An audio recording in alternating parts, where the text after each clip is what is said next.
ಓಂ ನಮೋ ಭಗವತೆ ವಾಸುದೇವಾಯ. ಓಂ ನಮೋ ಭಗವತೆ ವಾಸುದೇವಾಯ. ಓಂ ನಮೋ ಭಗವತೆ ವಾಸುದೇವಾಯ. ಓಂ ಜ್ಞಾನತಿಮಿರಾಂಧಸ್ಯ ಜ್ಞಾನಾಂಜನಶಲಾಕಯ ಚಕ್ಷುರುನ್ಮಿಲಿತಮೇನ ತಸ್ಮೈ ಶ್ರೀಗುರುವೇ ನಮಃ. ನಮೋ ವಿಷ್ಣುಪಾದಾಯ ಕೃಷ್ಣಪ್ರೇಷ್ಠಾಯ ಭೂತಲೆ ಶ್ರೀಮತೆ ಭಕ್ತಿವೇದಾಂತ ಸ್ವಾಮಿ ನಿತ್ಯನಾಮಿನಿ. ನಮಸ್ತೆ ಸಾರಸ್ವತಿ ದೇವಿ ಗೌರವಾಣಿ ಪ್ರಚಾರಿಣೆ ನಿರ್ವಿಶೇಷ ಶೂನ್ಯವಾದಿ ಪಾಶ್ಚಾತ್ಯ ದೇಶಧಾರಿಣೆ. जय श्री कृष्ण चैतन्य प्रभु नित्यानंद श्री अद्वैत गदाधर शिवासादि गौर भक्त वृंद. हरे कृष्ण कृष्ण कृष्ण हरे हरे. हरे राम राम राम हरे हरे. जय जय श्री चैतन्य जय नित्यानंद. जय द्वैत चंद्र जय गौर भक्त वृंद. जय जय श्री चैतन्य जय नित्यानंद. जय द्वैत चंद्र जय गौर भक्त वृंद. जय जय श्री चैतन्य जय नित्यानंद. जय द्वैत चंद्र जय गौर भक्त वृंद.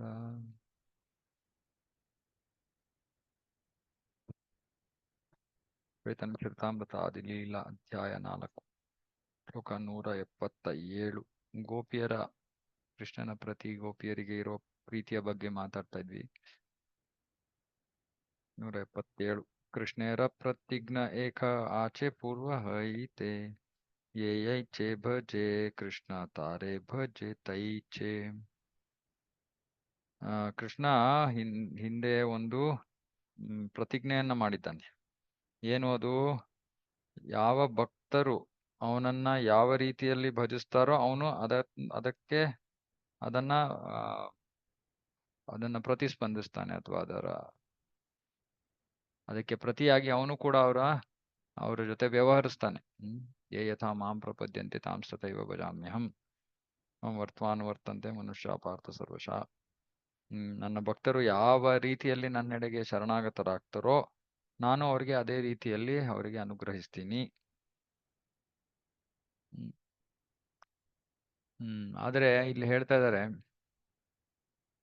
ಇಲ್ಲಿ ಕೃಷ್ಣ ಹೇಳ್ತಾ ಇದ್ದಾನೆ, ನನಗೆ ನಿಮ್ಮ ಭಕ್ತಿಗೆ ಪ್ರತಿಸ್ಪಂದಿಸಕ್ ಆಗಲ್ಲ. ಗೋಪಿಯರನ್ನ ಉದ್ದೇಶಿಸಿ ಹೇಳ್ತಾ ಇದ್ದಾನೆ, ಸೇ ಪ್ರತಿಜ್ಞಾ ಭಂಗ ಹೊಯ್ಲ ಗೋಪಿರ ಭಜನೆ ತಾಹಾತೆ ಪ್ರಮಾಣ ಕೃಷ್ಣ ಶ್ರೀಮುಖ ವಚನೆ. ಗೋಪಿಯರು ಕೃಷ್ಣನನ್ನ ಯಾವ ರೀತಿಯಲ್ಲಿ ಆರಾಧಿಸ್ತಾರ ಅಂದ್ರೆ, ಕೃಷ್ಣ ತನ್ನ ಮಾತನ್ನ ಉಳಿಸ್ಕೊಳಕ್ ಆಗ್ಲಿಲ್ಲ ಅವನಿಗೆ. ಇದನ್ನ ಕೃಷ್ಣ ತಾನೇ ಈ ಮಾತುಗಳನ್ನ ಆಡ್ತಾನೆ ಭಾಗವತದಲ್ಲಿ. ಪಾರಯೇಹಂ ನಿರವಧ್ಯ ಸಂಯುಜಾಂ ಸ್ವಸಾಧು ಕೃತ್ಯಂ ವಿಬುಧಾಯುಷಾಪಿ ವಹ ಯಾ ಮಾ ಭಜನ್ ದುರ್ಜಯ ಗೇಹ ಶೃಂಖಲಾಃ ಸಂವೃಶ್ಚ್ಯ ತದ್ವಹ ಪ್ರತಿಯಾತು ಸಾಧುನಾ. ಗೋಪಿಯರೇ, ನಿಮ್ಮ ಅಕಳಂಕಿತ ಸೇವೆಗೆ ಪ್ರತಿಯಾಗಿ ಏನನ್ನು ನಾನು ಕೊಡೋದಕ್ಕೆ ಸಾಧ್ಯ ಇಲ್ಲ. ಅದನ್ನ ನಾನು ಮರು ಕೊಡೋದಕ್ಕೆ ಏನಾದ್ರೂ ಅದಕ್ಕೆ ಪ್ರತಿಸ್ಪಂದಿಸಕ್ ಆಗ್ತಾ ಇಲ್ಲ. ಬ್ರಹ್ಮನ ಒಂದು ಜೀವಮಾನ ನನಗೆ ಸಿಕ್ಕಿದ್ರು ಕೂಡ, ಅಷ್ಟು ಸಮಯ ಸಿಕ್ಕಿದ್ರು ಕೂಡ ನಾನು ಪ್ರತಿಕ್ರಿಯಿಸಕ್ಕಾಗಲ್ಲ. ನನ್ನೊಂದಿಗಿನ ನಿಮ್ಮ ಸಂಬಂಧ ದೋಷರಹಿತವಾದದ್ದು, ಅಥವಾ ಎಲ್ಲ ಕಳಂಕವನ್ನ ಮೀರಿರುವಂತಹದ್ದು. ನೀವು ನಿಮ್ಮ ಎಲ್ಲ ಸಂಬಂಧಗಳನ್ನ ಕಡಿದು ಹಾಕಿ ನನ್ನ ಆರಾಧನೆಯನ್ನ ಮಾಡಿದ್ದೀರಾ. ಆ ಸಂಬಂಧಗಳನ್ನ ಕಡ್ದು ಹಾಕೋದು ಅಷ್ಟು ಸುಲಭ ಕೆಲಸವಲ್ಲ. ಆದ್ರೆ ನೀವು ಅದನ್ನು ಕಡ್ದು ಹಾಕಿ ನನ್ನನ್ನು ಆರಾಧಿಸಿದ್ದೀರಾ. ಹಾಗಾಗಿ ನಿಮ್ಮ ಈ ಭವ್ಯ ಕೃತ್ಯವೇ ನಿಮಗೆ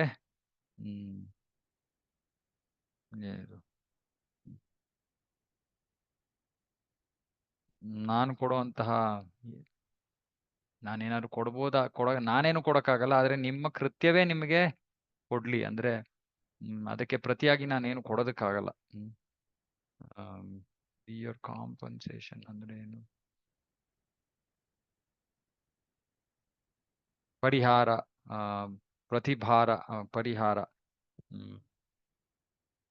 ಇವಾಗ ಯಾರು ಕೆಲಸ ಮಾಡಿದ್ರೆ ಅದಕ್ಕೆ ಹಣವನ್ನ ಕೊಡ್ತಾರೆ. ಆ ರೀತಿ ಅದೇ ನಿಮಗೆ ಬಹುಮಾನವಾಗ್ಲಿ, ಅದೇ ನಿಮಗೆ ಅನುಗ್ರಹವಾಗ್ಲಿ. ನಿಮ್ಮ ಭವ್ಯ ಕೃತ್ಯ ಅಂದ್ರೆ ನಿಮ್ಮ ಭಕ್ತಿಗೆ ಭಕ್ತಿಯನ್ನ ಭಕ್ತಿಗೆ ನಾನೇನು ಹಿಂದಿರುಗಿಸಿ ಕೊಡೋದಕ್ಕೆ ಆಗೋದಿಲ್ಲ. ಹ್ಮ್ ಎಲ್ಲವನ್ನು ಮೀರಿರುವಂತಹದ್ದು ನಿಮ್ಮ ಪ್ರೀತಿ, ನಿಮ್ಮ ಭಕ್ತಿ. ಹ್ಮ್ ನಿಮ್ಮ ಸಂಬಂಧಗಳನ್ನ ನೀವು ಮುರ್ಕೊಂಡು ನನ್ನ ಭಕ್ತಿಯನ್ನ ಮಾಡಿದ್ದೀರಾ. ಇದಕ್ಕೆ ನಾನೇನು ಹಿಂತಿರುಗಿ ಕೊಡಕ್ಕೆ ಆಗದೇ ಇಲ್ಲ. ಅಂತ ಕಾಣಿಕೆ ಕೊಡ.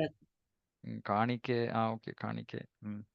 ಆಮ್, ನಾನೇನು ಕೊಡಕ್ ಆಗಲ್ಲ ನಿಮ್ಗೆ ಅಂತ. ನಿಮ್ಮ ಕೃತ್ಯವೇ ನಿಮಗೆ ಆ ಕಾಣಿಕೆ ಆಗ್ಲಿ, ಅಥವಾ ನಿಮ್ಗೆ ಈ ನಾನೇನ್ ಕೊಡ್ಬೇಕೋ ಅದು ನಿಮ್ ಕೃತ್ಯವೇ ಆಗ್ಲಿ ಅದು.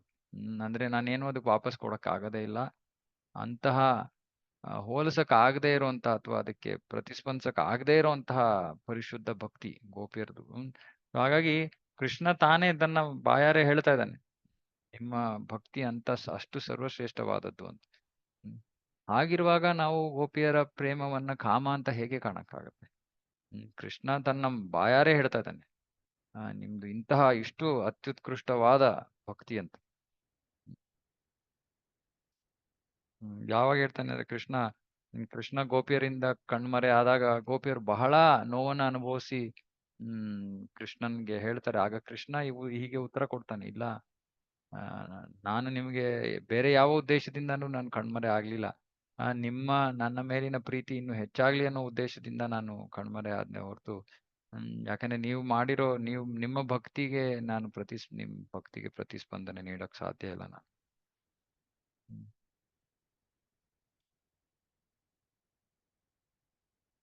तबे ये देखिए गोपीर निज देह ಪ್ರೀತ ಸೇ ಹೋತ ಕೃಷ್ಣೇರ ಲಾಗಿ ಜಾನಿಹ ನಿಶ್ಚಯಿತ. ಇವಾಗ ಇದು ತುಂಬಾ ಕಠಿಣವಾದ ಸ್ವಲ್ಪ ವಿಷಯಗಳು. ಇವಾಗ ಇದು ಹೇಳ್ತಾ ಇದಾರೆ, ಗೋಪಿಯರು ತಮ್ಮ ಸ್ವಂತ ದೇಹಗಳೆಡೆಗೆ ಯಾವ ಅಕ್ಕರೆಯನ್ನ ತೋರಿದ್ರು. ಸ್ವಂತ ದೇಹದೆಡೆಗೆ ಅಕ್ಕರೆಯನ್ನು ತೋರೋದಂದ್ರೆ ಏನು? ಚೆನ್ನಾಗಿ ಡ್ರೆಸ್ ಮಾಡ್ಕೊಳ್ಳೋದು, ಚೆನ್ನಾಗಿ ಅಲಂಕರಿಸ್ಕೊಳ್ಳೋದು, ಇದೆಲ್ಲ ಅವ್ರು ಏನ್ ಮಾಡಿದ್ರು ಕೂಡ ಅದು ಕೃಷ್ಣನಿಗೋಸ್ಕರ ಮಾತ್ರ ಅಂತ ತಿಳ್ಕೊಳ್ಳಿ ಅಂತ ಹೇಳ್ತಾರೆ. ಅಂದ್ರೆ ಕೃಷ್ಣನ ಸಂತೃಪ್ತಿಗೋಸ್ಕರ ಅವರು ಆ ರೀತಿಯಲ್ಲಿ ಚೆನ್ನಾಗಿ ವಸ್ತ್ರಗಳನ್ನ ಧರಿಸೋದಾಗ್ಲಿ, ಅಲಂಕಾರವನ್ನು ಮಾಡ್ಕೊಳ್ಳೋದಾಗ್ಲಿ ಮಾಡ್ಕೋತಾರೆ. ತಮ್ಮ ಸ್ವಂತ ಇಚ್ಛೆಯಿಂದ ಅಲ್ಲ, ಅಥವಾ ತಮ್ಮ ಇಂದ್ರಿಯ ತೃಪ್ತಿಗೋಸ್ಕರ ಅಲ್ಲ. ಭೌತಿಕ ಜಗತ್ತಿನಲ್ಲಿ ಜನರು ಏನ್ ಮಾಡಿದ್ರು, ನನಗೆ ಚೆನ್ನಾಗಿದೆ ಅಂತ ಅನಿಸ್ತಾ ಇದೆ, ನನಗೆ ಕನ್ನಡಿ ನೋಡ್ಕೊಂಡು ನನಗೆ ನಾನ್ ಚೆನ್ನಾಗಿದ್ದೀನಿ ಅಂತ ಅನಿಸ್ಬೇಕು, ಇತ್ಯಾದಿ ಇತ್ಯಾದಿ. ನಮ್ಮ ಸ್ವಾರ್ಥಕ್ಕೋಸ್ಕರ ನಾವು ನಮ್ಮನ್ನ ಅಲಂಕಾರ ಮಾಡ್ಕೊಳ್ಳೋದಾಗ್ಲಿ, ವಸ್ತ್ರ ಧರಿಸೋದಾಗ್ಲಿ ನಮ್ಮ ಸ್ವಾರ್ಥಕ್ಕೋಸ್ಕರ, ಯಾಕಂದ್ರೆ ಇದು ನನಗಿಷ್ಟ.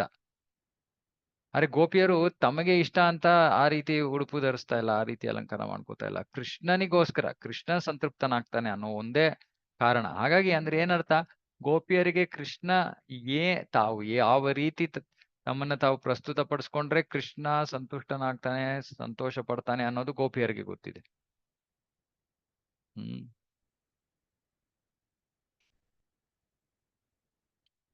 ಹಾಗಾಗಿ ಗೋಪಿಯರು ಎಷ್ಟು ಸಾಧ್ಯವಾಗುತ್ತೋ ಅಷ್ಟು ಚೆನ್ನಾಗಿ ವಸ್ತ್ರಗಳನ್ನು ಧರಿಸ್ತಾ ಇದ್ರಂತೆ, ಎಷ್ಟು ಸಾಧ್ಯವಾಗುತ್ತೋ ಅಷ್ಟು. ಆದ್ರೆ ಇದು ಸಂಪೂರ್ಣವಾಗಿ ನಿಸ್ವಾರ್ಥ ಭಕ್ತಿ, ನಿಸ್ವಾರ್ಥ ಪ್ರೇಮ.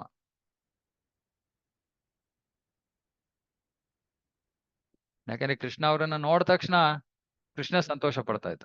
ಅದು ಒಂದೇ ಕಾರಣಕ್ಕೆ ಅವ್ರಿಗೆ ಗೊತ್ತು, ಯಾವ ರೀತಿ ನಾನು ಡ್ರೆಸ್ ಮಾಡ್ಕೊಂಡ್ರೆ ಕೃಷ್ಣನಿಗೆ ಸಂತೋಷ ಆಗುತ್ತೆ. ಇದು ಚಿಕ್ಕ ಉದಾಹರಣೆ ನಾನು ಯೋಚನೆ ಮಾಡ್ತಾ ಇದ್ದೆ. ನಮ್ಮ ಪ್ರತಿನಿತ್ಯದ ಜೀವನದಲ್ಲಿ ಅಡುಗೆ ಮಾಡೋದು, ನಾವೇನು ಅಡುಗೆನ ಮಾಡ್ತೀವೋ, ನಮ್ಮಲ್ಲಿ ಎಷ್ಟು ಜನ ಕೃಷ್ಣನಿಗೆ ಏನು ಇಷ್ಟ ಆಗತ್ತೆ ಅಂತ ಯೋಚನೆ ಮಾಡ್ಕೊಂಡು ಅಡುಗೆ ಮಾಡ್ತೀವಿ? ಹೆಚ್ಚು ಕಡಿಮೆ ನನಗೇನ್ ಬೇಕು ಅಥವಾ ನಮ್ಮ ಮನೇಲಿ ಇನ್ಯಾರಿಗೋ ಏನ್ ಬೇಕು ಅಂತ ಯೋಚನೆ ಮಾಡ್ಕೊಂಡೆ ನಾವು ಅಡುಗೆ ಮಾಡೋದು. ಆದ್ರೆ ಇಲ್ಲಿ ಗೋಪಿಯರು ನೋಡಿ, ಪ್ರತಿ ಒಂದು ವಿಷಯವೂ ಕೂಡ, ಅವ್ರು ಮಾಡ್ತಾ ಇರೋ ಪ್ರತಿ ಒಂದು ವಿಷಯವೂ ಕೂಡ ಸಂಪೂರ್ಣವಾಗಿ ಕೃಷ್ಣ ಪ್ರಜ್ಞೆಯಲ್ಲಿರುವಂತದ್ದು. ಸಂಪೂರ್ಣವಾಗಿ ತಮ್ಮ ಬಗ್ಗೆ, ತಮ್ಮ ಕುಟುಂಬದ ಬಗ್ಗೆ, ಅದರ ಬಗ್ಗೆ ಬೇರೆ ಯಾವ ಯೋಚನೆನೂ ಇಲ್ಲ ಅವ್ರಿಗೆ. ಕೃಷ್ಣನಿಗೆ ಏನು ಮಾಡಿದ್ರೆ ಸಂತೃಪ್ತಿ ಆಗತ್ತೆ. ಯಾವ ಭಕ್ತರು ಈ ರೀತಿ ಜೀವನ ನಡ್ಸಕ್ಕಾಗತ್ತೋ ಅವರು ಈ ಜೀವನ ಆದ್ಮೇಲೆ ಭಗವದ್ಧಾಮಕ್ಕೆ ಹೋಗೋದು ಖಂಡಿತ. ಹಾಗನ್ಬಿಟ್ಟು ನಾವು ಎಲ್ಲರ ಜೊತೆನೂ ಯುದ್ಧದ ಸನ್ನಿವೇಶವನ್ನ ಸೃಷ್ಟಿ ಮಾಡ್ಕೊಳ್ಳೋದಲ್ಲ, ಅಥವಾ ಸಮಾಜದಿಂದ ಹೊರಹಾಕಲ್ಪಡೋಂಗೆ ನಾವು ವರ್ತಿಸೋದಲ್ಲ. ಅದು ಹ್ಮ್ ಯಾಕಂದ್ರೆ ಅವಾಗ ಜನ ನೋಡಿ ಅಂತಾರೆ, ಅಯ್ಯೋ ಇದೇನು ಕ್ರಿಶ್ಚಿಯನ್ ಭಕ್ತರು ನೋಡಿ ಹೆಂಗೆ ತಮ್ಮ ಕರ್ತವ್ಯ ಕೂಡ ಮಾಡಲ್ಲ ಅಂತ. ಹಾಗಾಗಿ ಅದಕ್ಕೆ ಇದಕ್ಕೆಲ್ಲ ಸೂಕ್ತ ಸಮಯ ಬರ್ಬೇಕು. ಆದ್ರೆ ನಮ್ಮ ಅಂತರಂಗವನ್ನ ಯಾರು ಮುಟ್ಟಕ್ಕಾಗಲ್ಲ.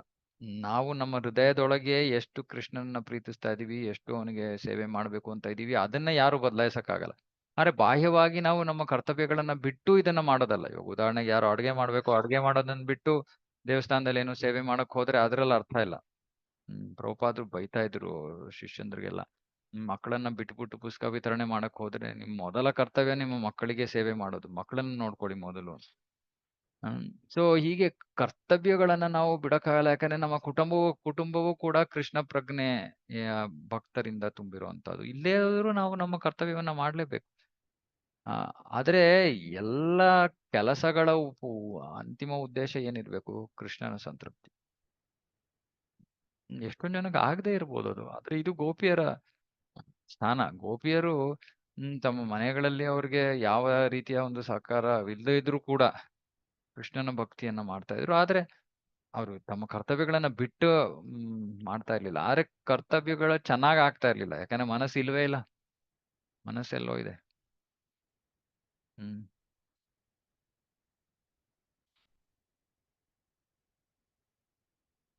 ಗೋಪಿಯರು ಯಾವ ರೀತಿ ಯೋಚನೆ ಮಾಡ್ತಾರೆ? ಈ ದೇಹ ಕೈಲು ನಾಮಿ ಕೃಷ್ಣ ಸಮರ್ಪಣ ತಾರಾಧನ ತಾರಾ ಇಹ ಸಂಭೋಗ ಸಾಧನ. ಗೋಪಿಯರು ಯೋಚನೆ ಮಾಡ್ತಾ ಇದ್ದಾರೆ, ನಾನು ಈ ನನ್ನ ದೇಹವನ್ನ ಕೃಷ್ಣನಿಗೆ ಅರ್ಪಿಸ್ಬಿಟ್ಟಿದ್ದೀನಿ. ಅವನು ಅದರ ಒಡೆಯ. ಅದರಿಂದ ಅವನು ಆನಂದವನ್ನ ಪಡ್ಕೋತಾನೆ. ಇವಾಗ ಇದನ್ನ ಬಹಳ ಸುಲಭವಾಗಿ ನಾವು ಅರ್ಥ ಮಾಡ್ಕೋಬಹುದು. ನಮ್ಮ ಮತ್ತೆ ಆ ಶಿಷ್ಯರ ಮತ್ತು ಗುರುಗಳ ನಡುವಿನ ಸಂಬಂಧ ಇದ್ದೇ ರೀತಿ ಇರ್ಬೇಕು.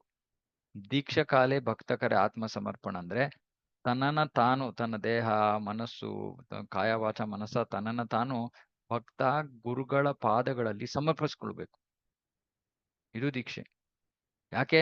ಈ ದೇಹ ಇರೋದು ಅವರ ಸೇವೆಗಾಗಿ, ಅವರ ಇಚ್ಛೆಯನ್ನ ಪೂರ್ಣಗೊಳಿಸೋದಕ್ಕೆ ಈ ದೇಹ ಇರೋದು ಅನ್ನೋದು ಶಿಷ್ಯನ ಮನಸ್ಥಿತಿ ಇರಬೇಕು. ಇದೇ ಗೋಪಿಯರು ಕೃಷ್ಣನ ಪ್ರತಿ ಮಾಡ್ತಾರೆ.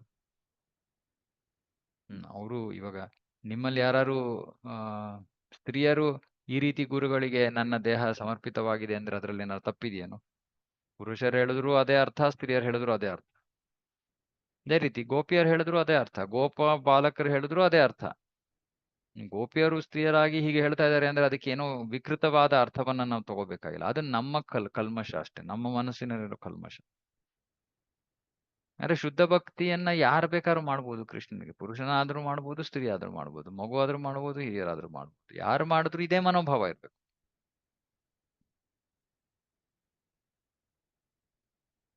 ಹೌದು, ಗೋಪಿಯರು ರಾಧಾರಾಣಿಯ ಶರೀರದ ಅಂಶ, ರಾಧಾರಾಣಿ ಕೃಷ್ಣನ ಶರೀರದ ಅಂಶ. ಹಾಗಾಗಿ ಇವಾಗ ಮುಂದಿನ ಶ್ಲೋಕದಲ್ಲಿ ನಾವು ನೋಡ್ತೀವಿ, ಕೃಷ್ಣ ಇವಾಗ ಆ ಶರೀರವನ್ನ ಸ್ಪರ್ಶ ಮಾಡ್ತಾ ಇದ್ದಾನೆ, ಅವನ್ನ ತನ್ನನ್ನೇ ತಾನು ಮುಟ್ಕೋತಾ ಇದ್ದಾನೆ ಅಷ್ಟೇ. ಏನು ಅದ್ರಲ್ಲಿ ದೊಡ್ಡ ವಿಷಯ ಅಲ್ಲ. ಹ್ಮ್ ಹ್ಮ್ ಅಥವಾ ಅದೇ ಇದು ಈ ವಿಷಯಗಳನ್ನ ನಾವು ಪುರುಷ ಸ್ತ್ರೀ ಅಂತ ಕಾಣಬಾರ್ದು. ಇದು ಭಕ್ತ ಮತ್ತೆ ಭಗವಂತನ ನಡುವಿನ ಸಂಬಂಧ ಇಷ್ಟೇ. ಈ ದೃಷ್ಟಿಯಿಂದ ನೋಡ್ಬೇಕು ನಾವು. ಏ ದೇಹ ದರ್ಶನ ಸ್ಪರ್ಶೆ ಕೃಷ್ಣ ಸಂತೋಷನ ಏಲಾಗಿ ಕರೆ ದೇಹೇರ ಮಾರ್ಜನ ಭೂಷಣ. ಗೋಪಿಯರು ಹೇಳ್ತಾರೆ, ಈ ದೇಹವನ್ನು ನೋಡೋದ್ರಿಂದ, ಸ್ಪರ್ಶ ಮಾಡೋದ್ರಿಂದ ಕೃಷ್ಣನಿಗೆ ಆನಂದ ಸಿಗುತ್ತೆ. ಹಾಗಾಗಿ ಆ ಕಾರಣಕ್ಕಾಗಿ ನಾನು ಈ ದೇಹದ ಮಾರ್ಜನ ಅಂದ್ರೆ ಇದನ್ನ ಸ್ವಚ್ಛವಾಗಿ ಇಟ್ಕೊಳ್ಳೋದು ಅಥವಾ ಭೂಷಣ ಅದನ್ನ ಅಲಂಕರಿಸ್ಕೊಳ್ಳೋದಕ್ಕೆ ಕಾರಣ ಇದು ಒಂದೇ, ಕೃಷ್ಣನಿಗೆ ಸಂತೋಷವನ್ನು ನೀಡುತ್ತೆ, ಬೇರೆ ಕಾರಣ ಇಲ್ಲ. ಆದಿ ಪುರಾಣದಲ್ಲಿ ಕೃಷ್ಣ ಅರ್ಜುನನಿಗೆ ಹೇಳ್ತಾನೆ, ಓ ಅರ್ಜುನ, ನನ್ನ ಗೋಪಿಯರಿಗಿಂತ ಆ ಆ ಆಳವಾದ ಪ್ರೇಮವನ್ನ ಸ್ವೀಕರಿಸಕ್ಕೆ ಅಥವಾ ಪ್ರತಿಸ್ಪಂದಿಸಕ್ಕೆ ರಿಸೆಪ್ಟಕಲ್ ಭಾಜನ ಯಾರು ಅದನ್ನ ಪಡ್ಕೋತಾರೋ ಅದನ್ನ ಅವರು ಅಂದ್ರೆ ಇದಕ್ಕೆ ಅವರಿಗಿಂತ ಮಿಗಿಲಾದ ಭಕ್ತರಿಲ್ಲ. ಅವರು ತಮ್ಮ ಶರೀರಗಳನ್ನ ಸ್ವಚ್ಛ ಮಾಡ್ಕೊಳ್ಳೋದು, ಅಲಂಕರಿಸ್ಕೊಳ್ಳೋದು ಯಾಕೆ ಮಾಡ್ತಾರೆ ಅಂದ್ರೆ, ಯಾಕಂದ್ರೆ ಅವರು ತಮ್ಮನ್ನ ತಾವು ಆ ದೇಹಗಳು ನಂದು ಅಂತ ಅವ್ರು ಪರಿಗಣಿಸ್ತಾರೆ. ಹಾಗಾಗಿ ಅವರು ತಮ್ಮ ದೇಹಗಳನ್ನ ಸ್ವಚ್ಛ ಮಾಡ್ಕೋತಾರೆ. ಅದೇ ಇದೇ ಇಲ್ಲಿ ಹೇಳಿರೋ ವಿಷಯನೇ ಆದಿಪುರಾಣದಲ್ಲಿ ಕೃಷ್ಣ ಸ್ವಯಂ ಅರ್ಜುನನ್ಗೆ ಹೇಳ್ತಾ ಇದ್ದಾನೆ.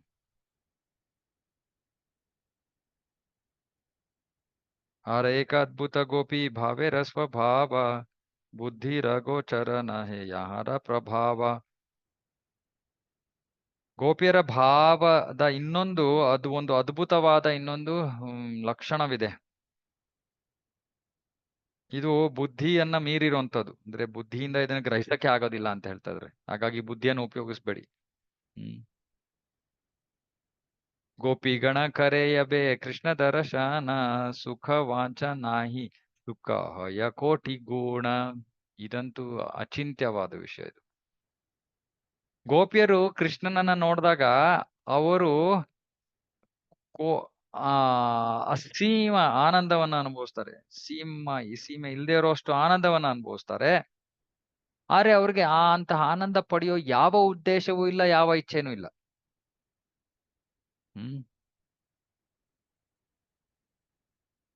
ಗೋಪಿಯರು ಕೃಷ್ಣನನ್ನ ನೋಡಿದಾಗ ಕೃಷ್ಣನಿಂದ ನಾನೇನಾದ್ರೂ ಪಡಿಬೇಕು, ನಾನೇನೋ ಆನಂದವನ್ನ ಪಡ್ಕೋಬೇಕು ಅನ್ನೋ ಯಾವ ಇಚ್ಛೆಯೂ ಇಲ್ಲ ಇದೆ ಅವ್ರಿಗೆ. ಆದ್ರೆ ಮಿತಿ ಇಲ್ಲದೆ ಇರೋ ಅಷ್ಟು ಆನಂದವನ್ನ ಅನುಭವಿಸ್ತಾರಂತೆ ಅವರು. ಹೇಗಿದು ಸಾಧ್ಯ? ನನಗೆ ತಿನ್ನಕ್ಕೆ ನನಗೆ ಹೊಟ್ಟೆನೆ ಹಸಿತಾ ಇಲ್ಲ, ಆದ್ರೆ ಮಾಡಿದ್ದೆಲ್ಲ ತಿಂದ್ಬಿಟ್ಟೆ ನಾನು. ಹೀಗಾಯ್ತು ಇದು ವಿಷಯ. ಅರ್ಥ ಆಗಲ್ಲ. ಏನು ಬೇಡವೇ ಬೇಡ ನನಗೆ, ಆದ್ರೆ ಯಾವ ವಸ್ತು ಬೇಡವೋ ಅದು ಕೋಟಿಗಟ್ಲೆ ನಾನು ಪಡ್ಕೊಂಡ್ಬಿಟ್ಟಿದ್ದೀನಿ.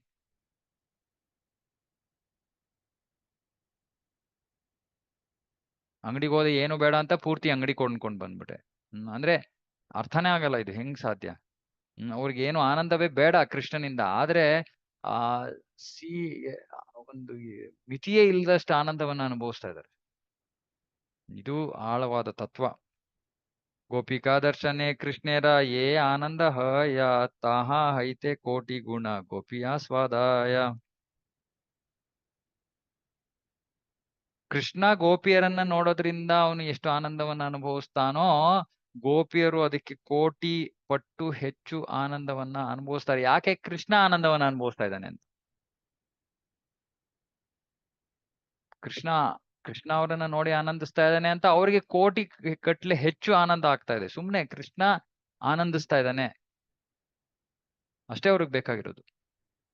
ಕೃಷ್ಣನಿಗೆ ಆನಂದವಾದ್ರೆ ಅದನ್ನ ನೋಡಿ ಅವರು ಕೋಟಿಗಟ್ಲೆ ಹೆಚ್ಚು ಆನಂದವನ್ನ ಪಡ್ಕೋತಾರೆ.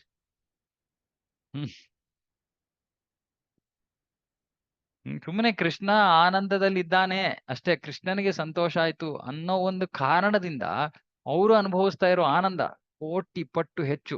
ಅದು ಕೃಷ್ಣನಿಗೂ ಗೊತ್ತಾಗ್ತಾ ಇಲ್ಲ. ಅಂದ್ರೆ ಕೃಷ್ಣನೂ ಅನುಭವ ಮಾಡಕ್ಕಾಗಲ್ಲ ಅಷ್ಟು ಆನಂದ ಅವ್ರು ಅನುಭವಿಸ್ತಾ ಇದ್ದಾರೆ. ಯಾಕೆ?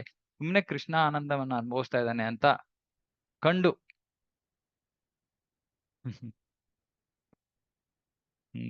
ಇಷ್ಟು ಪರಿಶುದ್ಧ ಭಕ್ತಿ ಅರ್ಥ ಮಾಡ್ಕೊಳ್ದೆ ಜನರು ಬಾಯಿಗೆ ಬಂದಂಗ್ ಮಾತಾಡ್ತಾರೆ ಗೋಪಿಯರ ಬಗ್ಗೆ. ಗೋಪಿಯರ ಬಗ್ಗೆ. ಅದಕ್ಕೆ ರಾಧಾ ರಾಣಿ ಅಂತ ನಮ್ಮ ಬಾಯಲ್ಲಿ ಬರಕ್ಕೂ ಕೂಡ ನಮಗೆ ಯೋಗ್ಯತೆ ಇಲ್ಲ. ಇಂಥ ಪರಿಶುದ್ಧವಾದ ಭಕ್ತಿ ಪ್ರೇಮ ಯೋಚನೆ ಮಾಡೋಕ್ಕೂ ಆಗೋದಿಲ್ಲ ನೋಡಿ. ಅಂದ್ರೆ ಅವರಲ್ಲಿ ಆ ಹುಸಿ ಅಹಂಕಾರ ಅನ್ನೋದು ಇಲ್ವೇ ಇಲ್ಲ. ಸಂಪೂರ್ಣವಾಗಿ ತಾವು ಭಗವಂತನಿಂದ ಬೇರೆ ಅಂತ ಅವ್ರು ಯೋಚನೆ ಮಾಡ್ತಾನೆ ಇಲ್ಲ. ನಾವು ಭಗವಂತನ ಅಂಶ, ಭಗವಂತನ ಆನಂದಕ್ಕೋಸ್ಕರ ಇರೋದು ಅನ್ನೋ ಸಂಪೂರ್ಣ ಪ್ರಜ್ಞೆಯಲ್ಲಿ ಜೀವನ ಮಾಡ್ತಾ ಇದ್ದಾರೆ. ಸಂಪೂರ್ಣ ಪ್ರಜ್ಞೆಯಲ್ಲಿ. ನಾನು ಯೋಚನೆ ಮಾಡ್ತಾ ಇದ್ದೆ ಎಷ್ಟು ಕಠಿಣ ಇದು. ಎಷ್ಟು ದೇಹ ಭಾವದಲ್ಲಿ ಇದೀವಿ ನಾವು. ಅಂದ್ರೆ ನಾವ್ ಏನ್ ಮಾಡಿದ್ರು ನಮಗ್ ಮೊದಲು ಮನಸ್ಸಿಗೆ ಬರೋದು ನಮ್ಮ ಈ ಶರೀರ. ಅಂದ್ರೆ ನಾನು, ಈ ವ್ಯಕ್ತಿ, ನನ್ನ ಹೆಸರು ಇದು, ಆ ಸ್ಥಾನದಲ್ಲಿ ನಿಂತ್ಕೊಂಡೆ ನಾವ್ ಎಲ್ಲವನ್ನ ನೋಡ್ತಾ ಇದ್ದೀವಿ ಜಗತ್ತನ್ನು. ನಾನು ಆತ್ಮ ಅಂತ ನಾವು ನೋಡ್ತಾನೆ ಇಲ್ಲ. ಅರೆ ಗೋಪಿಯರು ನಾನು ಆತ್ಮ, ನಾನು ಕೃಷ್ಣನ ಸೇವಕಿ ಅನ್ನೋ ಒಂದು ಸ್ಥಾನವನ್ನು ಬಿಟ್ರೆ ಬೇರೆ ಸ್ಥಾನ ಇಲ್ವೇ ಇಲ್ಲ. ಅವ್ರು ಗೊತ್ತೇ ಇಲ್ಲ ಬೇರೆ ಸ್ಥಾನ. ನಮಗೆ ಸಂಪೂರ್ಣವಾಗಿ ತದ್ವಿರುದ್ಧವಾದ ಸ್ಥಿತಿ ಅವ್ರದ್ದು.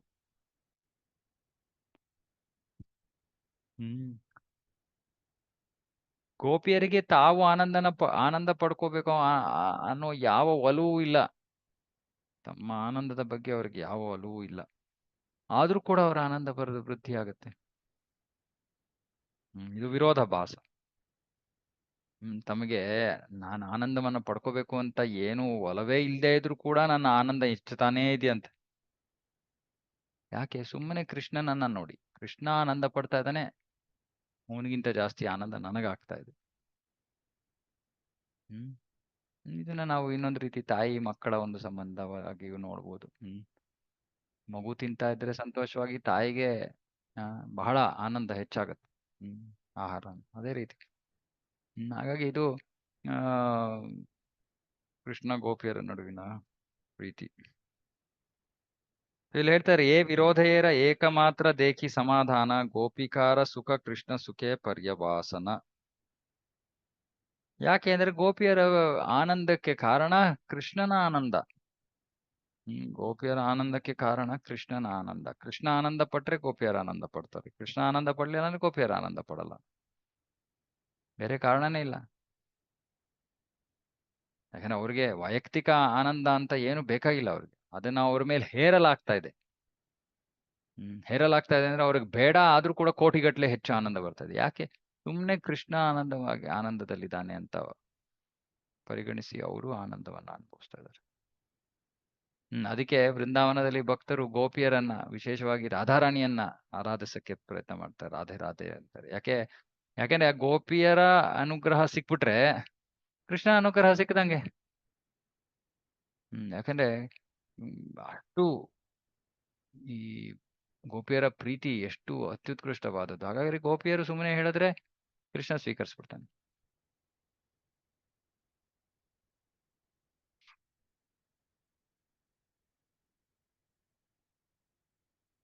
ಗೋಪಿಕಾಗ ದರ್ಶನೆ ಕೃಷ್ಣರ ಬಾಡೆ ಪ್ರಫುಲ್ಲತಾ ಸೇ ಮಾಧುರ್ಯ ಬಾಡೆ ಯಾರ ನಾಯಿಕ ಸಮಾತ.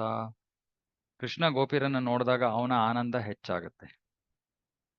ಆಗ ಅವನ ಮಿತಿಯಿಲ್ಲದಂತಹ ಮಾಧುರ್ಯವೂ ಹೆಚ್ಚಾಗತ್ತಂತೆ. ಕೃಷ್ಣನಲ್ಲಿರೋ ಆ ಸಿಹಿತನ ಅಥವಾ ಮಾಧುರ್ಯ ಅದು ಹೆಚ್ಚಾಗತ್ತಂತೆ. ಕೃಷ್ಣ ಗೋಪಿಯರನ್ನ ನೋಡಿದಾಗ ಕೃಷ್ಣನ ಆನಂದ ಹೆಚ್ಚಾಯ್ತು, ಕೃಷ್ಣನಿಗೆ ಆನಂದ ಆಯ್ತು, ಮತ್ತೆ ಅವನ ಮಾಧುರ್ಯವೂ ಹೆಚ್ಚಾಯ್ತಂತೆ. ಆಗ ಗೋಪಿಯರು ಯೋಚನೆ ಮಾಡ್ತಾರೆ, ನಮ್ಮನ್ನ ನೋಡಿ ಕೃಷ್ಣ ಎಷ್ಟೊಂದು ಆನಂದವನ್ನ ಪಡ್ಕೊಂಡಿದ್ದಾನೆ ಅಂತ ಯೋಚನೆ ಮಾಡಿದ ತಕ್ಷಣ, ಕೃಷ್ಣನಿಗೆ ನಾವು ಆನಂದದ ವಸ್ತು ಆದ್ವಿ ಅಂತ ಯೋಚನೆ ಮಾಡಿದ ತಕ್ಷಣ ಅವರ ಪೂರ್ಣತೆ, ಅವರ ದೇಹ, ಮುಖಗಳ ಸೌಂದರ್ಯ ಎಲ್ಲವೂ ಹೆಚ್ಚಾಗತ್ತಂತೆ. ಅವರ ಅಂಗ ಮುಖ ಎಲ್ಲವೂ ಇನ್ನಷ್ಟು ಪ್ರಫುಲ್ಲ, ಇನ್ನಷ್ಟು ಅರಳತ್ತಂತೆ. ಯಾಕೆ? ಕೃಷ್ಣ ಈ ನಮ್ಮನ್ನ ನೋಡಿ ಕೃಷ್ಣ ಆನಂದ ಪಡ್ಕೋತಾ ಇದ್ದಾನೆ ಅಂತ ಯೋಚನೆ ಮಾಡಿದ ತಕ್ಷಣ ಅವರ ಇನ್ನೂ ಹಿಗ್ತಾರೆ.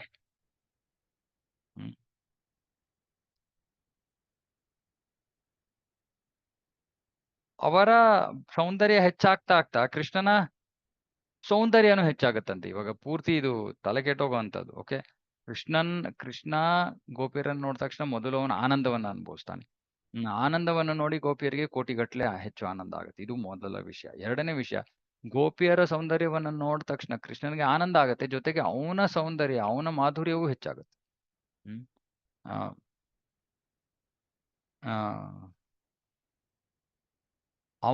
ಅವರ ಸೌಂದರ್ಯ ಹೆಚ್ಚಾಗ್ತಾ ಇರೋದನ್ನ ನೋಡಿ ಕೃಷ್ಣನ ಸೌಂದರ್ಯವೂ ಹೆಚ್ಚಾಗತ್ತೆ. ಕೃಷ್ಣನ ಸೌಂದರ್ಯ ಹೆಚ್ಚಾಗ್ತಾ ಇರೋದನ್ನ ಗೋಪಿಯರು ನೋಡಿದಾಗ ಅವ್ರ ಸೌಂದರ್ಯ ಇನ್ನೂ ಹೆಚ್ಚಾಗತ್ತೆ.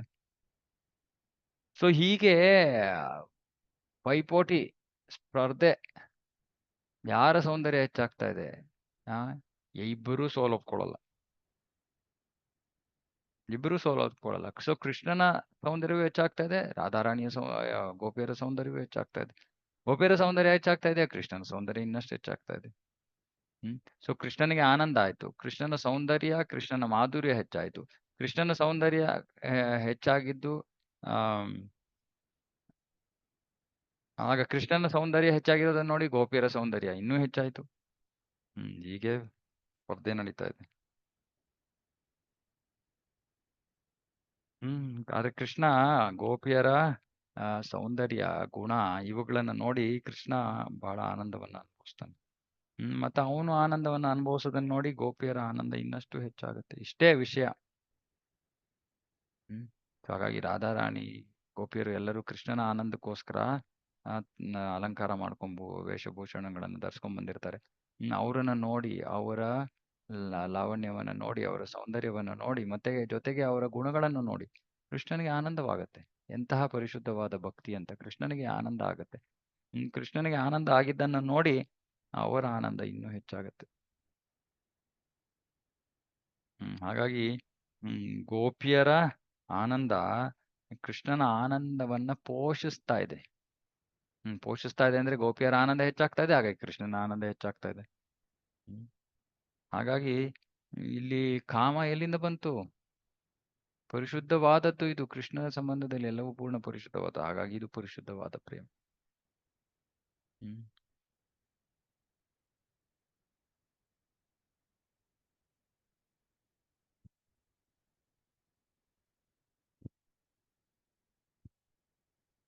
ಅದಕ್ಕೆ ಭೌತಿಕ ಮನಸ್ಥಿತಿಯಲ್ಲಿರೋ ಜನರು ಇದನ್ನ ನೋಡಿ ಕಾಮ ಅಂತ ಅನ್ಕೋತಾರೆ.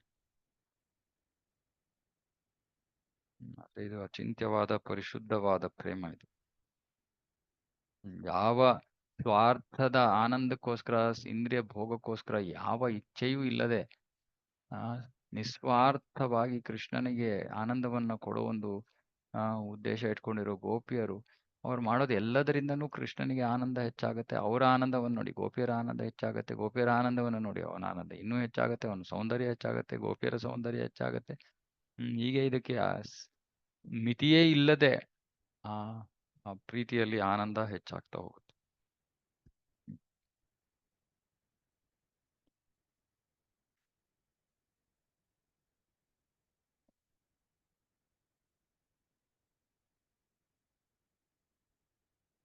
ಇನ್ನೊಂದು ಗೋಪಿಯರ ಪ್ರೀತಿಯ ಇನ್ನೊಂದು ಸಹಜ ಗುಣಲಕ್ಷಣ ಇದೆ, ಅದು ಕೂಡ ಕಾಮರಹಿತವಾಗಿದೆ. ಏನದು? ಗೋಪಿಯರ ಪ್ರೇಮ ಕೃಷ್ಣನ ಮಾಧುರ್ಯವನ್ನ ಪೋಷಿಸುತ್ತೆ. ಆಗ್ಲೇ ಹೇಳ್ದಂಗೆ ಆ ಮಾಧುರ್ಯ ಇಂದ ತಿರ್ಗಾ ಅವರ ಪ್ರೀತಿ ಹೆಚ್ಚಾಗತ್ತೆ. ಸೊ ಹಾಗಾಗಿ ಪ್ರೀತಿಯೂ ಹೆಚ್ಚಾಗತ್ತೆ, ಸೌಂದರ್ಯವೂ ಹೆಚ್ಚಾಗತ್ತೆ, ಮಾಧುರ್ಯವೂ ಹೆಚ್ಚಾಗತ್ತೆ. ಪರಸ್ಪರ ಇದು ಇಬ್ಬರ ಕಡೆಯಿಂದಲೂ ಪ್ರೀತಿ, ಸೌಂದರ್ಯ ಎಲ್ಲ ಹೆಚ್ಚಾಗ್ತಾನೆ ಇದೆ. ಕೃಷ್ಣನ ಮಾಧುರ್ಯ ಹೆಚ್ಚಾಗ್ತಾ ಇದೆ. ಅದನ್ನು ನೋಡಿ ಗೋಪಿಯರು ಹೆಚ್ಚು ಆನಂದವನ್ನ ಪಡ್ತಾರೆ. ಗೋಪಿಯರು ಹೆಚ್ಚು ಆನಂದವನ್ನ ಪಡೋದು ನೋಡಿ ಕೃಷ್ಣ ಹೆಚ್ಚು ಆನಂದ ಪಡ್ತಾನೆ. ಅವನ ಮಾಧುರ್ಯ ಹೆಚ್ಚಾಗತ್ತೆ, ಅವನ ಸೌಂದರ್ಯ ಹೆಚ್ಚಾಗತ್ತೆ. ಹೀಗೆ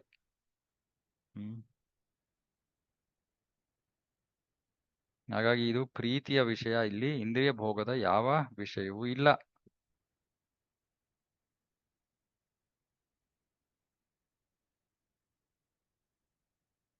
ಯಾವಾಗ ನಿಸ್ವಾರ್ಥ ಪ್ರೇಮ ಇದೆಯೋ ಅದರ ರೀತಿ ಇದೆ ಅಂತೆ. ಹೀಗೆ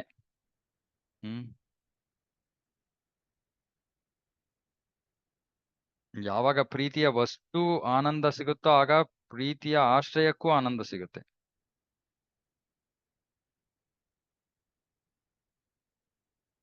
ಮತ್ತೆ ಇಲ್ಲಿ ಆ ಆನಂದದಿಂದ ಭಕ್ತರು ಈ ರೀತಿಯಲ್ಲಿ ಅವರಿಗೆ ಬೇಡ ಆನಂದ, ಆದ್ರೆ ಆನಂದ ಅನುಭವಿಸಿದಾಗ ಆನಂದದಿಂದ ಏನಾದ್ರೂ ಸೇವೆಗೆ ಅಡೆತಡೆ ಆದ್ರೆ ಅವರು ಅದನ್ನು ಇಷ್ಟಪಡೋದಿಲ್ಲ.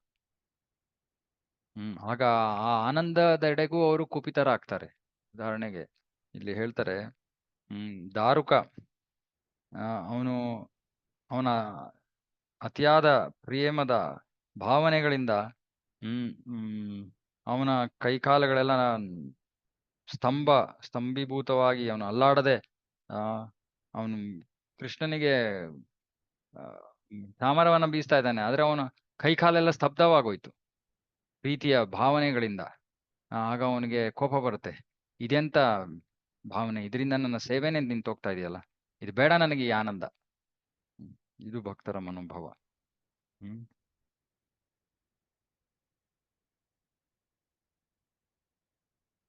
ರಾಧಾರಾಣಿ, ಕಮಲ ನಯನಳಾದ ರಾಧಾರಾಣಿ ಆ ಪ್ರೇಮದಿಂದ ಅವಳ ಕಣ್ಣಿಂದ ಕಣ್ಣೀರು ಸುರಿತಾ ಇದೆ. ಅದರಿಂದ ಗೋವಿಂದ ಕಾಣ್ತಾ ಇಲ್ಲ ಅನ್ಬಿಟ್ಟು ಅವಳು ಆ ಪ್ರೇಮವನ್ನೇ ದೂಷಿಸ್ತಾ ಇದ್ದಾಳೆ, ನಿಂದಿಸ್ತಾ ಇದ್ದಾಳೆ. ಎಂತ ಪ್ರೇಮ! ಈ ಪ್ರೇಮದಿಂದ ನಾನು ಕಣ್ಣೀರು ಬರ್ತಾ ಇದೆ, ಸುರಿತಾ ಇದೆ, ಅದರಿಂದ ನನ್ ಗೋವಿಂದ ನಾನು ನೋಡಕ್ಕೂ ಆಗ್ತಾ ಇಲ್ಲ. ಬೇಡ ನಂಗೆ ಈ ಪ್ರೇಮ.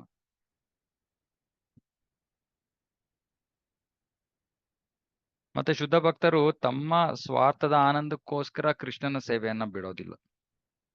ಹ್ಮ್ ಅದಕ್ಕೆ ಅವ್ರಿಗೆ ಮುಕ್ತಿನೂ ಬೇಡ. ಭಕ್ತರಿಗೆ ಮುಕ್ತಿ ಬೇಡ. ಹೇಗೆ ಗಂಗೆಯ ಆ ನೀರು ಯಾವ ಅಡೆತಡೆ ಇಲ್ಲದೆ ಸಮುದ್ರದೊಳಗೆ ಪ್ರವಹಿಸುತ್ತೋ, ಅದೇ ರೀತಿ ನನ್ನ ಭಕ್ತರು ನನ್ನ ಬಗ್ಗೆ ಸುಮ್ಮನೆ ಶ್ರವಣ ಮಾಡ್ತಾರೆ, ಆಗ ಅವರ ಮನಸ್ಸುಗಳು ನನ್ನ ಬಳಿಗೆ ಬಂದುಬಿಡುತ್ತೆ ಅಂತ ಕೃಷ್ಣ ಹೇಳ್ತಿದ್ದಾನೆ. ಇದು ಭಕ್ತರ ಒಂದು ಇದು ಸಹಜವಾಗಿ ಕೃಷ್ಣನಿಗೆ ಆ ಪ್ರೀತಿ ಸಹಜವಾದದ್ದು. ಹಾಗಾಗಿ ಅವರಿಗೆ ಬೇರೆ ಏನು ಬೇಡ, ಯಾವ ಮುಕ್ತಿಯೂ ಬೇಡ, ಯಾವ ಮೋಕ್ಷವೂ ಬೇಡ. ಬೇಕಾಗಿರೋದು ಕೃಷ್ಣನ ಪ್ರತಿ ಪ್ರೀತಿ, ಭಕ್ತಿ ಅಷ್ಟೇ.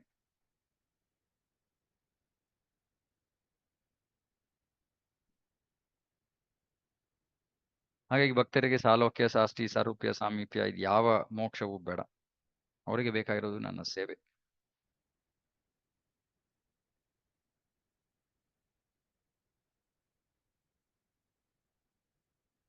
ಅವ್ರಿಗೆ ಮೋಕ್ಷಗಳೇ ಬೇಡ. ಇನ್ನು ಭೌತಿಕ ಆನಂದದ ಬಗ್ಗೆ ಹೇಳೋದೇನಿದೆ? ಅವ್ರಿಗೆ ಭೌತಿಕ ಆನಂದ ಇದು ಯಾವ್ದು ಬೇಕಾಗಿಲ್ಲ. ಅವ್ರಿಗೆ ಬೇಕಾಗಿರೋದು ಕೃಷ್ಣನ ಭಕ್ತಿ ಅಷ್ಟೇ. ಎಲ್ಲಿದ್ರು ನರಕದಲ್ಲಿದ್ರು ಪರವಾಗಿಲ್ಲ, ಕೃಷ್ಣನ ಭಕ್ತಿ ಬೇಕು. ಸೊ ಎಲ್ಲಿದ್ರು ಪರವಾಗಿಲ್ಲ. ಹಾಗಾಗಿ ಕಾಮಗಂಧಹೀನ ಗೋಪಿಯರ ಪ್ರೇಮ ಇದು ಕಾಮಗಂಧಹೀನ. ಗಂಧವೂ ಇಲ್ಲ, ಲವಲೇಶವೂ ಇಲ್ಲ, ಕಾಮದ ಲವಲೇಶವೂ ಇಲ್ಲ ಅವರ ಪ್ರೇಮದಲ್ಲಿ. ಅದು ನಿರ್ಮಲವಾದದ್ದು, ಉಜ್ವಲವಾದದ್ದು, ಶುದ್ಧವಾದದ್ದು, ಚಿನ್ನದಂತೆ. ಅದು ಕರಗಿರೋ ಚಿನ್ನದಂತೆ ಪರಿಶುದ್ಧವಾದದ್ದು. ಕೃಷ್ಣೇರ ಸಹಾಯ ಗುರು ಬಾಂಧವ ಪ್ರೇಯಸಿ ಗೋಪಿಕಾಹ ಏನ ಪ್ರಿಯ ಶಿಷ್ಯ ಸಖಿ ದಾಸಿ. ಗೋಪಿಯರು ಕೃಷ್ಣನಿಗೆ ಏನು? ದಾಸಿಯರು, ಗುರುಗಳು, ಸಹಾಯಕರು, ಸ್ನೇಹಿತರು, ಪ್ರೇಯಸಿಯರು, ಶಿಷ್ಯರು,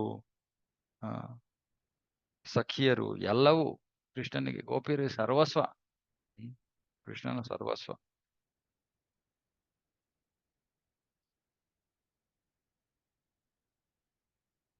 ಗೋಪಿಕಾ ಜಾನೇನ ಕೃಷ್ಣೇರ ಮನೇರ ವಾಂಛಿತ ಪ್ರೇಮ ಸೇವಾ ಪರಿಪಾಟಿ ಇಷ್ಟ ಸಮೀಹಿತ. ಗೋಪಿಯರಿಗೆ ಕೃಷ್ಣನ ಆಸೆಗಳು ತಿಳಿದಿವೆ. ಹಾಗಾಗಿ ಅವನಿಗೆ ಹೇಗೆ ಆನಂದವನ್ನು ಕೊಡಬೇಕು, ಯಾವ ರೀತಿ ಸೇವೆಯನ್ನ ಮಾಡಬೇಕು ಅಂತ ಗೋಪಿಯರಿಗೆ ತಿಳಿದು. ಹಾಗಾಗಿ ಅವರು ತಮ್ಮ ಸೇವೆಯನ್ನ ಪರಿಪೂರ್ಣ ರೀತಿಯಲ್ಲಿ ಮಾಡ್ತಾರೆ. ಯಾಕೆ? ಹಾಗೆ ಮಾಡೋದ್ರಿಂದ ಕೃಷ್ಣನಿಗೆ ಆನಂದ ಸಿಗುತ್ತೆ, ಕೃಷ್ಣನಿಗೆ ತೃಪ್ತಿ ಸಿಗುತ್ತೆ, ಅಷ್ಟೇ. ಕೃಷ್ಣನ ಮನಸ್ಸನ್ನ ತಿಳ್ಕೊಂಡಿರೋರು ಗೋಪಿಯರು. ವಿಶೇಷವಾಗಿ ರಾಧಾರಾಣಿ. ಕೃಷ್ಣನಿಗೆ ಏನ್ ಬೇಕು, ಏನಿಷ್ಟ ಇಲ್ಲ, ಎಲ್ಲ ಗೊತ್ತಿರುವಂತವ್ರು. ಆದಿಪುರಾಣದಲ್ಲಿ ಮತ್ತೆ ಕೃಷ್ಣ ಅರ್ಜುನನಿಗೆ ಹೇಳ್ತಾ ಇದ್ದಾನೆ, ಓ ಪಾರ್ಥ, ಗೋಪಿಯರಿಗೆ ನನ್ನ ಶ್ರೇಷ್ಠತೆ, ನನ್ನ ಪ್ರೇಮ ಸೇವೆ, ನನ್ನ ಮೇಲಿನ ಗೌರವ, ನನ್ನ ಮನೋಭಾವ ಎಲ್ಲವೂ ತಿಳಿದಿದೆ. ಬೇರೆಯವ್ರಿಗೆ ನಿಜವಾಗ್ಲೂ ಇದು ಗೊತ್ತಾಗಲ್ಲ. ಬೇರೆಯವ್ರಿಗೆ ನಿಜವಾಗ್ಲೂ ನಾನು ಏನು ಅನ್ನೋದು ಗೊತ್ತಾಗಲ್ಲ. ಅದು ಗೋಪಿಯರಿಗೆ ತಿಳಿದಿದೆ. ಅಷ್ಟು ನಿಕಟವಾದವರು ಕೃಷ್ಣನಿಗೆ ಗೋಪಿಯರು. ಕೃಷ್ಣನನ್ನ ಸಂಪೂರ್ಣವಾಗಿ ಅರ್ಥ ಮಾಡ್ಕೊಂಡಿರೋರು. ಶ್ರೀ ಗೋಪಿಗಣ ಮಧ್ಯೆ ಉತ್ತಮ ರಾಧೀಕ ರೂಪೇ ಗುಣೆ ಸೌಭಾಗ್ಯೆ ಪ್ರೇಮ ಸರ್ವಾಧೀಕ. ಗೋಪಿಯರ ಸರ್ವಶ್ರೇಷ್ಠತೆ ಇದು. ಇನ್ನು ಅವರ ನಡುವೆ ಎಲ್ಲರಿಗಿಂತ ಶ್ರೇಷ್ಠಳಾದವಳು ರಾಧಾರಾಣಿ. ಅವಳು ಎಲ್ಲರನ್ನು ರೂಪ, ಗುಣ, ಸೌಭಾಗ್ಯ, ಪ್ರೇಮ ಎಲ್ಲದರಲ್ಲೂ ಎಲ್ಲರನ್ನೂ ಮೀರಿಸಿರೋಳು. ಬೇರೆ ಯಾವ ಗೋಪಿಯು ರಾಧಾರಾಣಿಯ ಹೋಲಿಕೆಯಲ್ಲಿ ಹೋಲಿಸೋದಕ್ಕೆ ಸಾಧ್ಯವೇ ಇಲ್ಲ.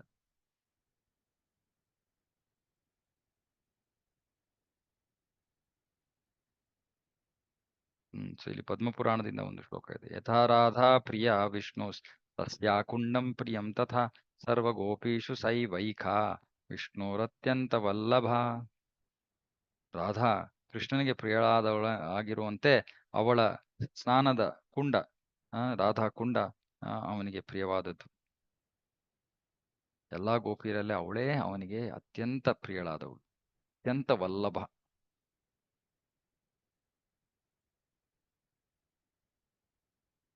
ಈ ಮೂರು ಲೋಕಗಳಲ್ಲೂ ಕೂಡ ಭೂಮಿ ಬಹಳ ಸೌಭಾಗ್ಯಶಾಲಿ. ಯಾಕಂದ್ರೆ ಈ ಭೂಮಿಯಲ್ಲಿ ವೃಂದಾವನ ನಗರವಿದೆ. ಅದರಲ್ಲಿ ಗೋಪಿಯರು ವಿಶೇಷವಾಗಿ ಭಾಗ್ಯಶಾಲಿಗಳು. ಅವರಲ್ಲಿ ರಾಧಾರಾಣಿ ಎಲ್ಲರಿಗಿಂತ ಅವರು ಭಾಗ್ಯಶಾಲಿಗಳು. ಯಾಕಂದ್ರೆ ಅವರಲ್ಲಿ ಒಬ್ಳು ಶ್ರೀಮತಿ ರಾಧಾರಾಣಿ. ತಿರ್ಗಾ ಆದಿಪುರಾಣ. ಬೇರೆ ಗೋಪಿಯರು ಕೃಷ್ಣನ ಆನಂದವನ್ನ ಹೇಗೆ ಹೆಚ್ಚಿಸ್ತಾರೆ? ರಾಧಾರಾಣಿ ಇದ್ರೆ ಮಾತ್ರ. ಕೃಷ್ಣನ ರಾಧೆಯೊಂದಿಗಿನ ಲೀಲೆಗಳ ಆನಂದವನ್ನು ಗೋಪಿಯರು ಹೆಚ್ಚಿಸ್ತಾರೆ. ಇಲ್ಲ ಅಂದ್ರೆ ಗೋಪಿಯರು ರಾಧಾರಾಣಿ ಇಲ್ಲದೆ ಸುಮ್ಮನೆ ಗೋಪಿಯರಿದ್ರೆ ಗೋಪಿಯರಿಂದ ಕೃಷ್ಣ ಆನಂದ ಪಡೆಯೋದಿಲ್ಲ. ರಾಧಾರಾಣಿಗೆ ಸಂಬಂಧಿತವಾದ ಲೀಲೆಗಳಲ್ಲಿ ಗೋಪಿಯರು ಕೃಷ್ಣನಿಗೆ ಆನಂದವನ್ನ ಕೊಡ್ತಾರೆ, ಹೆಚ್ಚಿಸ್ತಾರೆ. ಇದರಲ್ಲಿ ಒಂದು ತತ್ವದ ವಿಷಯ ಹೇಳ್ತಾ ಇದ್ದಾರೆ ಇಲ್ಲಿ.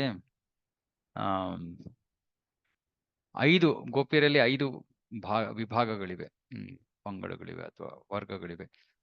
ಸಖಿ, ನಿತ್ಯ ಸಖಿ, ಪ್ರಾಣ ಸಖಿ, ಪ್ರಿಯ ಸಖಿ, ಪರಮ ಪ್ರೇಷ್ಠ ಸಖಿ. ಸಖಿ ಸಾಮಾನ್ಯ ಸಖಿ, ನಿತ್ಯ ಸಖಿ, ಪ್ರಾಣ ಸಖಿ, ಪ್ರಿಯ ಸಖಿ, ಪರಮ ಪ್ರೇಷ್ಠ ಸಖಿ. ಈ ಪರಮ ಪ್ರೇಷ್ಠ ಸಖಿಯರಲ್ಲಿ ಇವರು ಅಷ್ಟಗೋಪಿಯರು.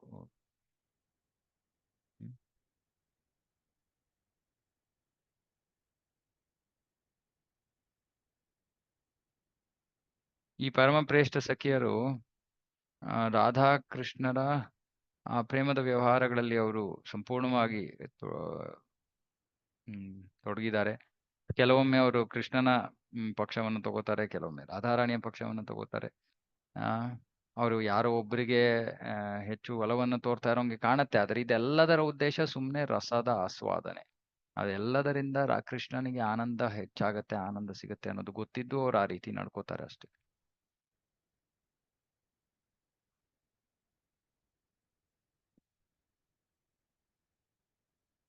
ಕೃಷ್ಣೇರ ವಲ್ಲಭ ರಾಧಾ ಕೃಷ್ಣ ಪ್ರಾಣಧಾನ ತಾಹ ವೀನು ಸುಖ ಹೇತು ನಹೇ ಕೋಪಿಗಣ. ಕೃಷ್ಣೇರ ವಲ್ಲಭ ರಾಧಾ, ಪ್ರಿಯ ವಲ್ಲಭ ಪತ್ನಿ, ಪ್ರೇಯಸಿ ರಾಧಾ. ಅವಳು ಅವನ ಪ್ರಾಣದ ನಿಧಿ. ಅಂದ್ರೆ ಅವಳಿಲ್ದೆ ಅವನು ಇರಕ್ಕಾಗಲ್ಲ. ಅವಳಿಲ್ದೆ ಗೋಪಿಯರು ಕೃಷ್ಣನಿಗೆ ಯಾವ ಆನಂದವನ್ನು ಕೊಡಕ್ಕಾಗೋದಿಲ್ಲ.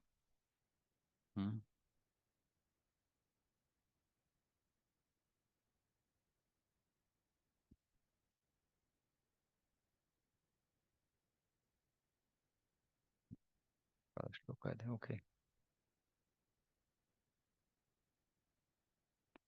ते राधार भावालय चैतन्य अवतार युग ಧರ್ಮ ನಾಮ ಪ್ರೇಮ ಕೈಲ ಪರಚಾರ. ಹೀಗೆ ಚೈತನ್ಯ ಮಹಾಪ್ರಭುಗಳು ರಾಧಾರಾಣಿಯ ಭಾವವನ್ನ ಹೊಂದಿದ್ದು ಪ್ರಕಟವಾದ್ರು. ಅವರು ಈ ಯುಗ ಧರ್ಮವನ್ನ ಪ್ರಚಾರ ಮಾಡಿದ್ರು.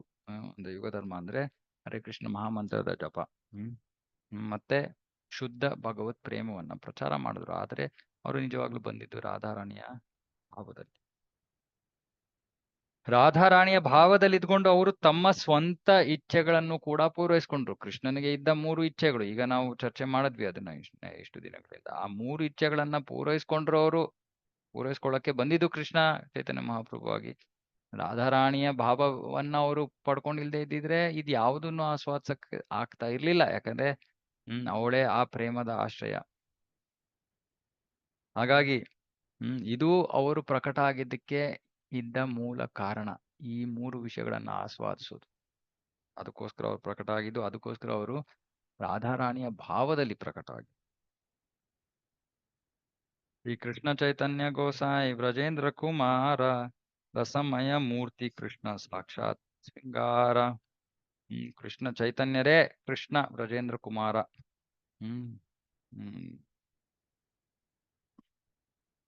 ಅವನು ರಸಮಯ ಮೂರ್ತಿ, ಅವನು ರಸಮಯ ಮೂರ್ತಿ. ಮತ್ತೆ ಅವನೇ ಸಾಕ್ಷಾತ್ ಶೃಂಗಾರ ರಸ. ಅವನೇ ಸಾಕ್ಷಾತ್ ಶೃಂಗಾರ.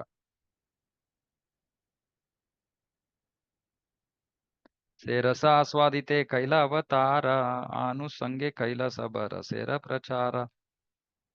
ಆ ಶೃಂಗಾರ ರಸವನ್ನ ಆಸ್ವಾದಿಸೋದಕ್ಕೆ ಅವನು ಪ್ರಕಟ ಆಗಿದ್ದು. ಮತ್ತೆ ಅದರ ಜೊತೆಗೆ ಬೇರೆ ಆ ರಸಗಳ ಒಂದು ಪ್ರಚಾರವನ್ನು ಮಾಡ್ದವನು. ಆದ್ರೆ ನಿಜವಾಗ್ಲೂ ಆ ಶೃಂಗಾರ ರಸವನ್ನ ಆಸ್ವಾದಿಸೋದಕ್ಕೆ ಬಂದಿದ್ದು ಕೃಷ್ಣ ಚೈತನ್ಯ ಮಹಾಪ್ರಭು.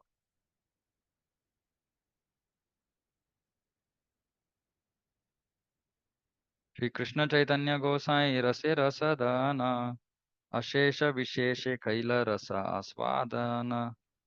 ಕೃಷ್ಣ ಚೈತನ್ಯರು ಕೂಡ ಈ ರಸದ ಸದನ ಧಾಮ.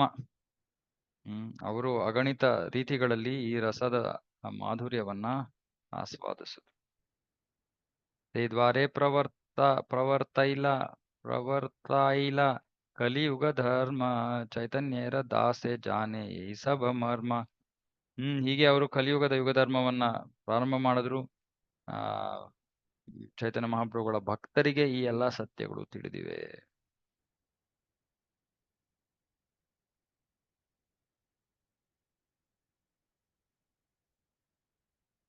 ಓಕೆ, ನಿಲ್ಸೋಣ.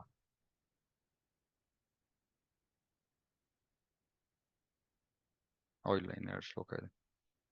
ಅದ್ವೈತಾಚಾರ್ಯ ನಿತ್ಯಾನಂದ ಶಿವಾಸ ಪಂಡಿತರು ಗದಾಧರ ಪಂಡಿತ ಸ್ವರೂಪ ದಾಮೋದರ ಮುರಾರಿ ಗುಪ್ತ ಹರಿದಾಸ್ ಠಾಕೂರ ಮತ್ತೆ ಚೈತನ್ಯರ ಇತರ ಎಲ್ಲಾ ಭಕ್ತರು ಅವರ ಮುಂದೆ ನಾನು ತಲೆಬಾಗಿ ಭಕ್ತಿ ಭಾವದಿಂದ ತಲೆಬಾಗ್ತಾ ಇದ್ದೀನಿ. ಅವರ ಪಾದ ಪದ್ಮಗಳನ್ನು ನಾನು ನನ್ನ ಶಿರದ ಮೇಲೆ ಇರಿಸ್ಕೋತಾ ಇದ್ದೀನಿ ಅಂತ ಕೃಷ್ಣದಾಸ್ ಕವಿರಾಜ್ ಗೋಸ್ವಾಮಿ ಹೇಳ್ತಾ ಇದ್ದಾರೆ. ಹೀಗೆ 6ನೇ ಶ್ಲೋಕದ ಸುಳಿವನ್ನ ನಾನು ಕೊಟ್ಟಿದ್ದೀನಿ. ಈಗ ಅದರ ಮೂಲ ಶ್ಲೋಕದ ಅರ್ಥವನ್ನ ನಾನು ಬಹಿರಂಗ ಮಾಡ್ತೀನಿ, ಶ್ರವಣ ಮಾಡಿ. ಓಕೆ, ಇದನ್ನ ನಾಳೆ ಎಲ್ಲ ಮುಂದಿನ ವಾರ ಮುಗಿಸಿ ಈ ಅಧ್ಯಾಯ ಮುಗಿಯುತ್ತೆ. 40 ಶ್ಲೋಕ ಇದೆ. ಓಕೆ, ಇದನ್ನು ಸೋಮವಾರ ಮುಗಿಸೋಣ.